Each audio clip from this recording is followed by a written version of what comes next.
This is a money mindset video about leaning in.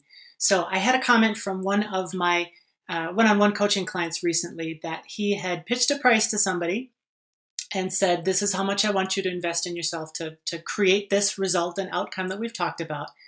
And then he said he leaned back and got uncomfortable and felt like he was waiting for the pushback. So you never ever want to lean back or lean out and wait for the pushback.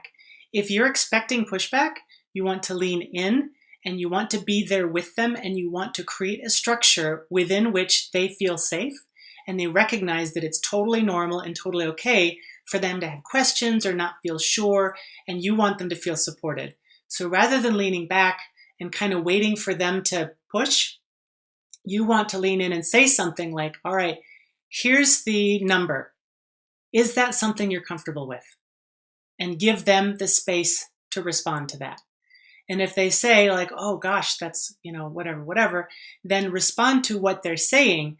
Don't create more uncomfortability than is already present in the situation. Most of us are uncomfortable talking about money, and particularly coaches, because we often don't have a lot of confidence, or we're not sure if we have a good deliverable, if it's really obvious what people are getting. Like, it's often can be kind of oogie.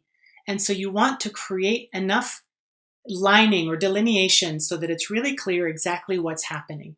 So if you feel yourself leaning out, and this is really true ever in an enrollment conversation, unless the other person has made it clear that you are too present with them. If you get the sense that they think you're being pushy or aggressive, then yes, you need to lean back, but you need to do that in a way that is really conscious and say, hey, it seems like I might be pushing a little too hard. Is that accurate? Cool, I'm going to back off. Let's take a step back. You want to be really clear and vocalize what's going on with respect to the energy of the conversation and not just lean back. Anytime you lean back or lean away from them in the conversation, that makes you seem disengaged and it makes you seem more difficult to reach. So you want to lean in. Are you comfortable with that? Is that okay? How is that with you? Is that something that you can see? Does that make sense to you? All of these kinds of phrases where you're either paraphrasing or you're asking for them to engage are you leaning in and asking them what's going on in their head, what's going on for them, and giving them the chance to re-engage with you and connect. Because the more connected you are, the more you walk the same line together to get them where they need to go, whether that's working with you, buying one of your products, working with somebody else. You want to walk that line together with them, and you do that by leaning in to be exactly where they are.